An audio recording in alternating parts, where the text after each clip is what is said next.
Pregnancy के दौरान जो आपकी बॉडी अलाउ करे आप वही करें। ज़रूरी नहीं कि अगर सामने वाला कोई एक्सरसाइज़ कर रहा है तो मैं भी करूँ। सामने वाला ये काम कर रहा है तो मैं ये भी करूँ। तो जितना हो पा रहा है उतना ही करें। प्रेगनेंसी के दौरान एक्टिव रहने की कोशिश करें। एक्टिव रहने का मतलब ये नहीं कि आपने सुबह 1 घंटा एक्सरसाइज़ कर लिया, अब आप दिन भर सो। जब एक महिला प्रेग्नेंट होती है, तो मन में एक ख्वाहिश आती है कि अगर नॉर्मल डिलीवरी हो गई तब तो बहुत अच्छी बात है। साथ में महिला के साथ फैमिली की भी ये ख्वाहिश होती है कि अगर नॉर्मल डिलीवरी हो गई तब तो बहुत अच्छा होगा। तो स्टार्टिंग के ही मंथ से जैसे ही हमें 1.5 महीने में पता चलता है कि प्रेगनेंसी है, प्रेगनेंसी रुक गई है, तो फैमिली मेंबर्स या फिर उस लेडी की, इन लोगों के मन में ये ख्वाहिश रहती है कि मैं पूरे 9 महीने ऐसा क्या करूँ कि मेरी नॉर्मल डिलीवरी हो जाए, सिज़ेरियन से मैं बच जाऊँ। सिज़ेरियन में वैसे कोई बुराई नहीं है, लेकिन अगर नॉर्मल डिलीवरी नहीं हो पाती है तभी सिज़ेरियन होता है। नॉर्मल डिलीवरी एक नेचुरल बर्थ है, तो सभी लोग चाहते हैं कि नॉर्मल डिलीवरी ही हो जाए। आज के इस वीडियो में हम बात करेंगे नॉर्मल डिलीवरी के लिए कुछ महत्वपूर्ण टिप्स, जिससे कि हमारा सर्विक्स एरिया जल्दी ओपन हो। बहुत सी प्रेग्नेंट लेडीज 9 महीने के दौरान अपना ध्यान रखती हैं, अपने बेबी का भी ध्यान रखती हैं, पर उनका सर्विक्स एरिया लास्ट में जब डिलीवरी का टाइम आता है, सर्विक्स एरिया ओपन ही नहीं होता है, जिसकी वजह से सिजेरियन करना पड़ जाता है। अगर सर्विक्स एरिया 10 सेंटीमीटर तक डायलेट होता है, तभी नॉर्मल डिलीवरी हो पाती है, नहीं तो सिजेरियन होता है। इसलिए आपको अपने पूरे 9 महीने ये ध्यान रखना है कि आप क्या करें जिससे आपका सर्विक्स एरिया लास्ट में जल्दी ही ओपन हो। तो एवरीवन गुड मॉर्निंग, मैं Priti, welcome back to my channel. Start करते हैं वीडियो। तो देखिए जो सबसे पहला पॉइंट है वो ये है कि बी एक्टिव। मैं जानती हूँ फर्स्ट ट्राइमेस्टर में बहुत से लोगों को नौजिया होता है, उल्टी होता है, जी घबराता है, मन ठीक नहीं रहता, हमारा मन होता है कि बेड पर ही लेटे रहें, कहीं बैठे रहें। लेकिन ये सारी प्रॉब्लम्स तो हार्मोनल चेंजेस होने की वजह से होती हैं, जो कि फर्स्ट ट्राइमेस्टर में स्टार्टिंग के 3 महीने बहुत ही कॉमन है। बहुत सारी प्रेग्नेंट लेडीज को ये प्रॉब्लम होती है। लेकिन ये सारी प्रॉब्लम्स होने के बावजूद भी आपको कोशिश करना है कि आप एक्टिव रहें। अगर आपका मन ठीक नहीं है तो इसका मतलब ये नहीं कि आप पूरे दिन बेड पर ही लेटे रहें। आपको स्पून लेना है तो आप खुद से जाकर के वो स्पून ले सकती हैं। ये उठ करके आप वॉक ही कर लें। खाने-पीने के साथ आपको थोड़ा एक्टिव होने का भी ध्यान रखना होगा। अगर आप वर्किंग मदर हो, ऑफिस जाते हो, तो कोशिश करें कि पूरे टाइम लंबे टाइम आपको चेयर पे नहीं बैठना है। हर आधे घंटे पे या फिर 1 घंटे पे आप 5-10 मिनट के लिए उठ जाएँ, वॉक करें। सपोज़ एक फाइल दूसरे टेबल पर पहुँचानी है, तो उस टाइम पे आप पियून की हेल्प लेने की बजाय खुद से वो फाइल उस टेबल तक पहुँचाएँ। ऐसे में क्या होगा कि आपका थोड़ा वॉक भी हो जाएगा, एक्टिव भी फील होगा। बढ़ते हैं दूसरे पॉइंट की तरफ, वॉक। वॉक करना बहुत ज़रूरी है। फर्स्ट ट्राइमेस्टर में जैसा मैंने बताया स्टार्टिंग के 3 महीने हमारा मन नहीं होता कि हम ये सब करें। लेकिन आप खाने के बाद जैसे आपने ब्रेकफ़ास्ट किया, लंच किया, डिनर किया, इसके बाद आप 20 मिनट वॉक ज़रूर से ज़रूर करें। वॉक करने से फ़ायदा ये होगा कि आपको गैस नहीं होगा, ब्लोटिंग की प्रॉब्लम नहीं होगी। बहुत हद तक ये प्रॉब्लम कम हो जाएगी क्योंकि फर्स्ट ट्राइमेस्टर में तो बहुत ज़्यादा ये प्रॉब्लम होती है, तो कुछ हद तक ये प्रॉब्लम कम हो जाएगी। तो आप वॉक ज़रूर करें। अगर आप तीनों टाइम पे नहीं कर पा रहे हो और आपको बहुत ज़्यादा प्रॉब्लम नहीं हो रही है, तो आप सुबह या शाम के टाइम पे आधे-आधे घंटे वॉक ज़रूर करें। दिन भर में आप 1 घंटा वॉक ज़रूर करें।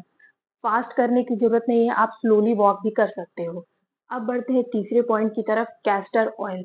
बहुत से लोग कैस्टर ऑयल का यूज़ करते हैं। कैस्टर ऑयल क्या करता है कि हमारे बॉवेल मूवमेंट को क्लियर करता है, कॉन्स्टिपेशन नहीं होने देता है। लेकिन अगर आप कैस्टर ऑयल नहीं लेना चाहते हैं, तो इसके बजाय आप घर में ही बनी हुई कुछ चीज़ें खाएँ, जैसे कि फ्रूट्स हो गया, ये नेचुरली हमारे बॉवेल मूवमेंट को क्लियर करता है, कॉन्स्टिपेशन नहीं होने देगा। जूस पी सकते हो, फ्रूट्स खा सकते हो। फिर इसके साथ ही घर में हमें जो घी दिया जाता है, आप घी भी खा सकते हैं। घी भी बहुत ही हेल्पफुल होता है नॉर्मल डिलीवरी के लिए।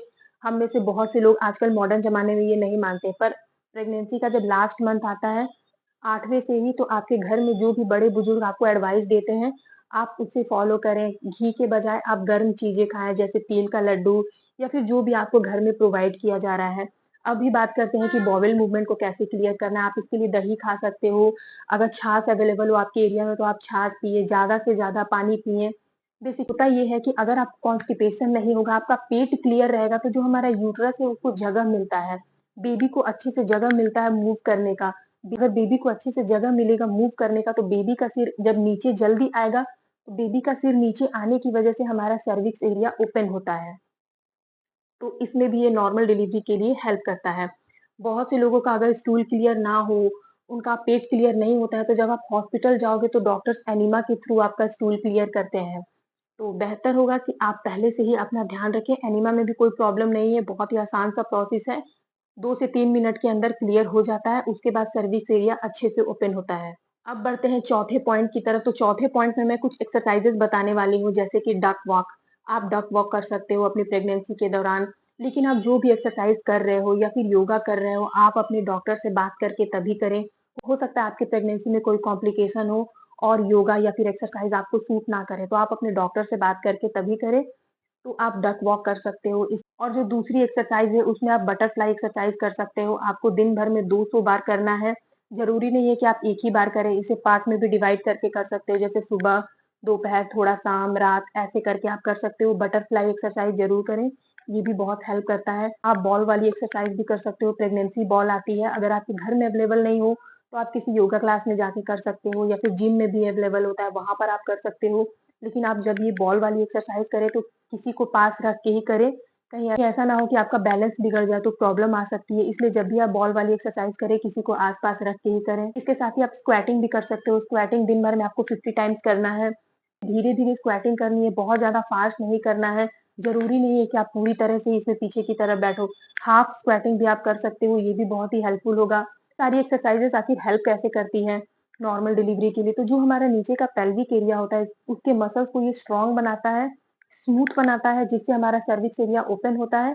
इसलिए ये एक्सरसाइज़ेज़ हेल्प करते हैं सर्विक्स एरिया को ओपन करने में और फिर नॉर्मल डिलीवरी आसानी से होती है। अब बढ़ते हैं 5th पॉइंट की तरफ, तो 5th पॉइंट में आता है सेक्स। अगर आप प्रेगनेंसी के लास्ट ट्राइमेस्टर में, लास्ट के 3 महीने अगर आप सेक्स करते हो, तो इससे भी सर्विक्स एरिया जल्दी ओपन होता है। इसमें होता ये है, जो मेल का सीमेन होता है, फीमेल के वेजाइना में जब वो जाता है, तो एक हार्मोन रिलीज़ होता है प्रोस्टाग्लैंडिन, इससे सर्विक्स एरिया जल्दी ओपन होते हैं। लेकिन अगर आपका लास्ट मंथ है, 9वाँ महीना, तो इसमें आप अपने डॉक्टर से बात करके तभी आप शारीरिक संबंध बनाएँ, ऐसा ना कि कोई प्रॉब्लम हो। अब बात करते हैं लास्ट पॉइंट की, जो कि बहुत ही इम्पोर्टेंट है, ये है स्ट्रेस फ्री। आपको अपनी प्रेगनेंसी के दौरान स्ट्रेस बिल्कुल भी नहीं लेना है। 9 महीने की बात है, आप खुश रहने की कोशिश करें, सारे स्ट्रेस को साइड करें, अच्छे से खाएँ-पिएँ, खुश रहें, क्योंकि अगर आप स्ट्रेस लेंगी तो हमारे बॉडी में एक नेगेटिव हार्मोन रिलीज़ होता है, जिसकी वजह से नेगेटिव एनर्जी आती है और ये नॉर्मल डिलीवरी के लिए बहुत ही डिस्टर्बिंग होता है।